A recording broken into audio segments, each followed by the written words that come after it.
Hello students, तो आज हम लोग सरल रेखा चैप्टर पढ़ने वाले हैं। इस चैप्टर के बारे में आप जो बेसिक जानकारी है पिछली क्लासेस में पढ़ चुके हैं उनके बारे में, तो आज हम लोग थोड़ा सा उसके बारे में रिवाइज करेंगे और जो अपनी पहली प्रश्नावली है उनके प्रश्नों को देखेंगे। ठीक है, तो जैसा कि हम लोग फॉर्मूले पढ़ चुके हैं सरल रेखा में कि अगर सरल रेखा में दो बिंदु दिए गए हों, ठीक है, दो बिंदु दिए गए हैं और इनके निर्देशांक पता हो हमें, मान लो ये x1 और ये y1 है, और जो दूसरा बिंदु है b, इसको मान लेता हूं मैं कि ये x2 और y2 है। कोई दो बिंदु हम लोग को दिए गए हैं, तो दो बिंदुओं के बीच की दूरी, ठीक है, दो बिंदुओं के बीच की दूरी का जो फॉर्मूला है, अगर ये मान लें कि इनके बीच की दूरी d है, तब तो चाहे इसको हम लोग AB से लिखें या d बराबर लिखें, तो दो बिंदुओं के बीच की दूरी हो जाएगी x2 माइनस x1 का square plus y2 minus y1 का स्क्वायर। ठीक है, कि हमें अगर दो बिंदु दिए गए हैं उनके बीच की दूरी पता करना है तो हम लोग इस फार्मूले से ज्ञात कर सकते हैं। ठीक है, ये पहला फार्मूला, इसके बारे में आप लोग पहले पढ़ चुके हैं पिछली क्लासेस में। तो अगला फार्मूला देखते हैं कि यदि दो बिंदु A मान लेते हैं x1 y1 व x2 y2 m अनुपात n के अनुपात में अंतः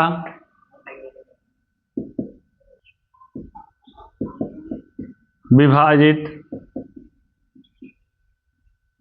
हूँ, तब इसके लिए फॉर्मूला होता है हम लोग का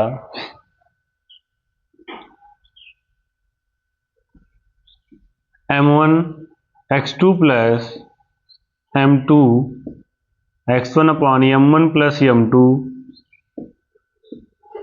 और m1 y2 plus m2 y1 upon m1 plus m2। तो ये फार्मूला हो जाता है हम लोग का जब कोई भी रेखा है जो A और B दो बिंदुओं को मिलाने से बनती है, ठीक है, और इसको ये किसी अनुपात m अनुपात n के अनुपात में बांट रहा है, तो इस बिंदु का निर्देशांक क्या होगा उसके लिए ये फार्मूला हो जाएगा। ठीक है, ये कह सकते हैं जो भी पॉइंट मिलेगा इससे जो मिलेगा वो x की वैल्यू होगी और जो इसको सॉल्व करने पर मिलेगा वो y की वैल्यू होगी। ऐसे ही अगर बाह्य विभाजन है ना, दो बिंदु हैं और बाह्य विभाजित कर रहा है, तो फॉर्मूला हो जाता है x, y m1 x2 minus हो जाएगा यहाँ पे m2 x1 upon m1 minus m2। ठीक है, अगर m और n का अनुपात लिए हैं यहाँ पे, तो हम लोग यहाँ m1 और m2 मान लेते हैं। ठीक है, उससे कोई दिक्कत नहीं है। और यहाँ पर m1 y2 minus m2 y1 upon m1 minus m2 हो जाएगा। ठीक है, तो अंतः विभाजन के लिए ऊपर वाला फार्मूला लगाएंगे और बाह्य विभाजन के लिए जो नीचे फार्मूला लिखे हैं इसको लगाएंगे। यहाँ पर एक और पॉइंट देखते हैं कि अगर m1 बराबर हो जाएगा m2 के, ठीक है, मतलब ये बराबर अनुपात में विभाजित करें तो उसको कहते हैं हम लोग मध्य बिंदु। क्या कहेंगे?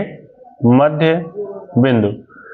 और जो मध्य बिंदु का फार्मूला हो जाएगा, ठीक है, दो बिंदुओं के बीच का जो हमें बिंदु ज्ञात करना है उसके लिए फार्मूला होता है x1 plus x2 upon 2 y1 plus y2 upon 2। ठीक है, तो इस फार्मूले से हम लोग मध्य बिंदु पता कर लेंगे। ठीक है, इन फार्मूलों के बारे में आप लोग पहले पढ़ चुके हैं। ठीक है, रिवाइज कर रहे हैं इसको हम लोग, तो नोट कर लीजिए इसको और फार्मूले देखते हैं हम लोग। तो अगला पॉइंट है हम लोग का त्रिभुज का क्षेत्रफल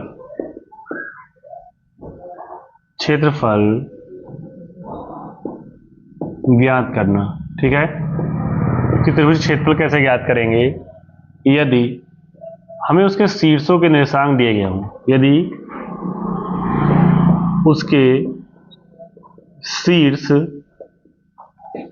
x1, y1, x2, y2 और x3, y3 हो, तब हम लोग त्रिभुज क्षेत्रफल कैसे ज्ञात करेंगे?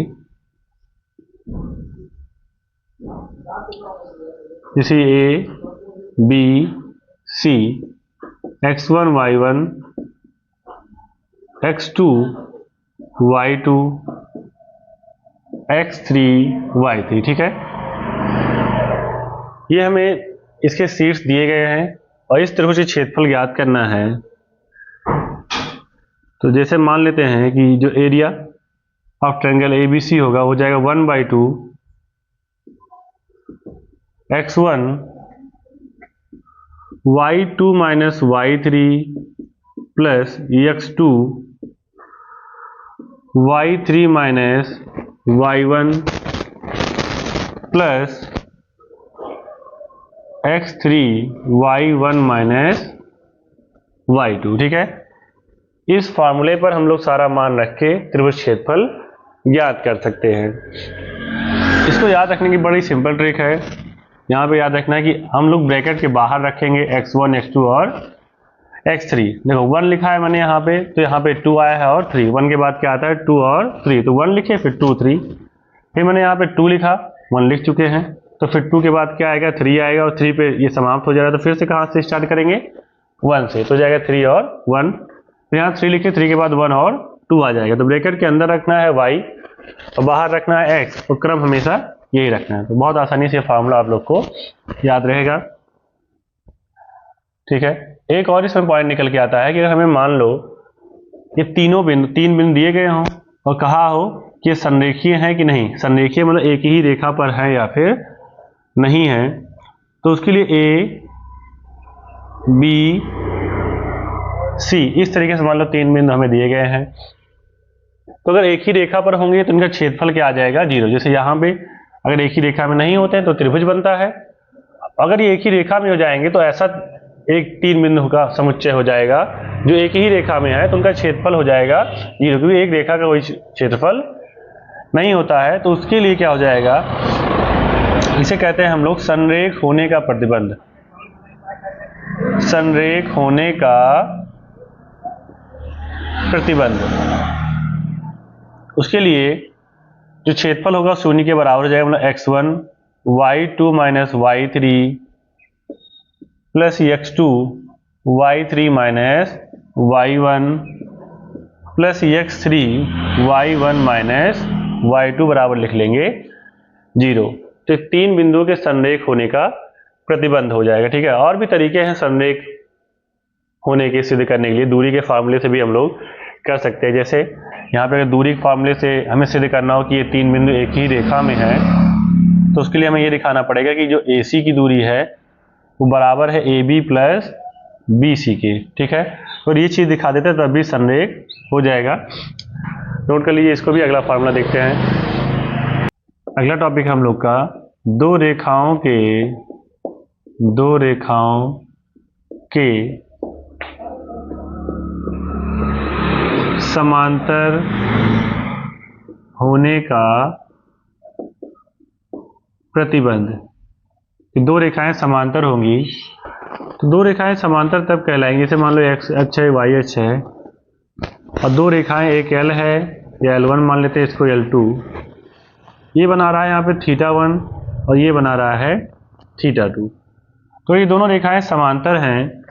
तो समांतर होने के लिए जो x अक्ष की धनात्मक दिशा के साथ इनका कोण बना हुआ है, मतलब θ1 बराबर होना चाहिए θ2 के। अगर इन दोनों कोण के मान बराबर हैं तो इसे हम लोग कह सकते हैं कि दोनों रेखाएं समांतर हैं। यहाँ लिखेंगे पहली रेखा की प्रवणता हो जाएगी tan θ1 बराबर m1 मान लेते हैं। ऐसे दूसरी रेखा की प्रवणता m2 बराबर हो जाएगा tan θ2। अब दोनों रेखाएं समांतर हैं, इसलिए कह सकते हैं कि m1 बराबर हो जाएगा m2, क्योंकि यहाँ पे जो थीटा का मान है वो दोनों के लिए सेम है। हमें एक ही चीज़ याद रखना है कि इनकी प्रवणता जो होती है वो बराबर होती है, मतलब m1 बराबर होता है m2 के, अगर दो रेखाएं समांतर हैं तब।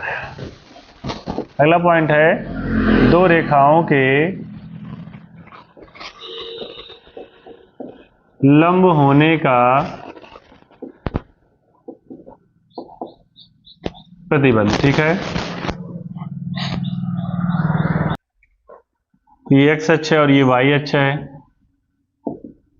दो रेखाएं परस्पर लंब हैं तो इसका मतलब उनके बीच 90 डिग्री का कोण होना चाहिए। तो उसके लिए प्रतिबंध हो जाएगा m1 m2 बराबर -1 में दोनों रेखाओं के जो प्रवणताओं का गुणनफल है, अगर वो -1 के बराबर आ जाता है तो हम लोग कह देंगे कि दो रेखाएं परस्पर लंब हैं।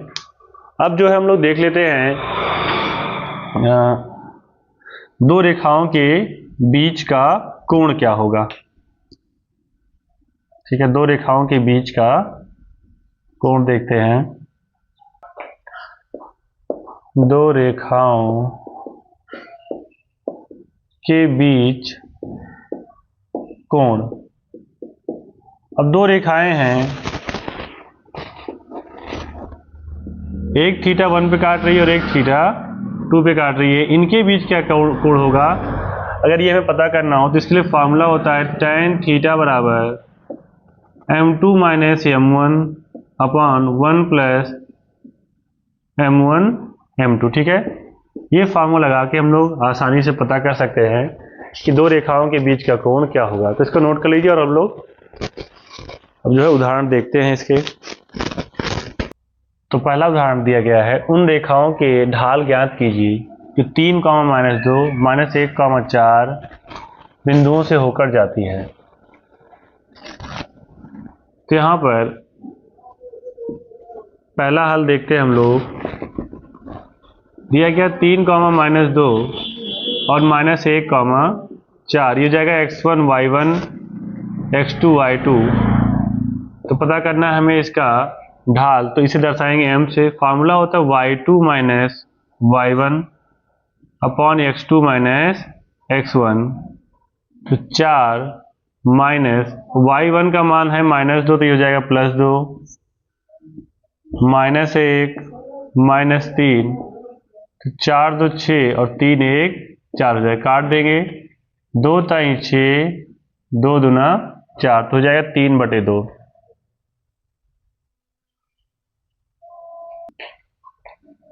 अब दूसरा है 3, -2 और 7, -2, इसे x1 y1 x2 y2 m बराबर हो जाएगा y2 माइनस y1। ठीक है, और x2 माइनस x1। यहाँ दो में से 2 जाएगा, 0 हो जाएगा। नीचे आएगा 4 तो बच गया 0। ठीक है, दूसरा देखते हैं इसका सी नंबर।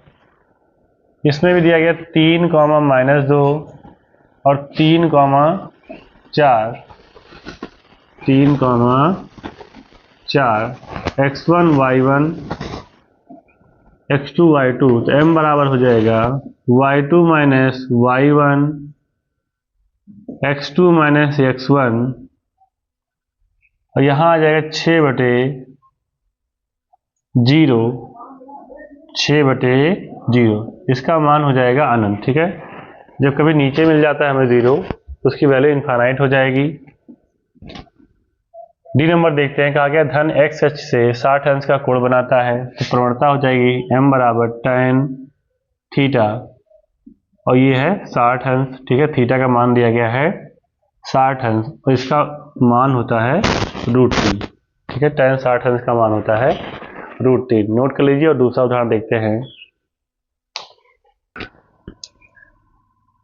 तो दूसरा उदाहरण हम लोग का, यदि दो रेखाओं के बीच का कोण π/4 है। ठीक है, दो रेखाओं के बीच का कोण दिया गया थीटा बराबर π/4 है और एक रेखा की ढाल, तो मान लेते हैं m1 बराबर दिया गया 1/2, तो दूसरी रेखा की ढाल ज्ञात कीजिए, हमें m2 ज्ञात करना है। फार्मूला होता है हम लोग का tan थीटा बराबर m2 minus m1 upon 1 plus m1 m2। तो यहाँ पे रखेंगे मान tan π/4 हो जाएगा ये, यहाँ पर m2 minus m1 upon 1 plus m1 m2, ठीक है। tan π/4 की वैल्यू होती है 1, ठीक है। तो यहाँ मिल जाएगा m2 minus 1/2 1 plus m2 upon 2 लिख सकते हैं इसको। देखो यहाँ पे लगा हुआ है मॉड, इसको हटाएंगे तो एक बार प्लस लेंगे और एक बार माइनस, तो प्लस ले लेते हैं पहले। प्लस लेने पर मिल जाएगा हम लोग को 1 इक्वल टू m2 माइनस 1/2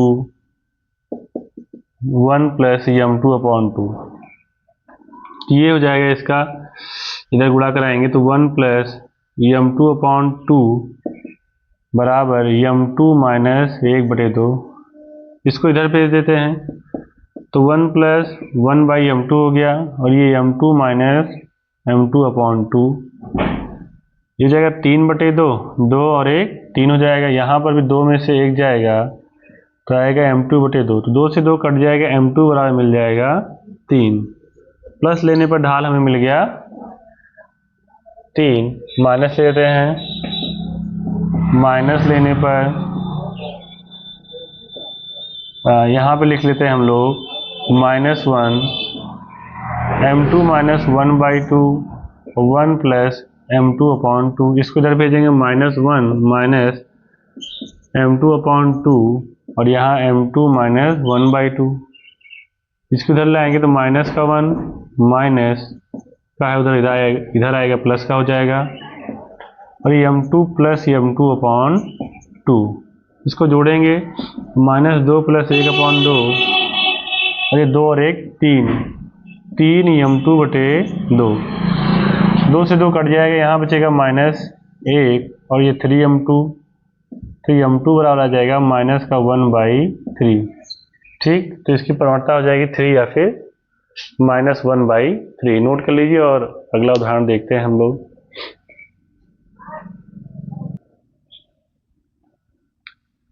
तो अगले उदाहरण में कहा गया है कि -2,6 और 4,8 बिंदुओं को मिलाने वाली रेखा 8,12 और x, 24 बिंदुओं को मिलाने वाली रेखाओं पर लंब है। मतलब ये रेखा इस पर लंब है, तो हमें x का मान ज्ञात करना है। दो रेखाओं के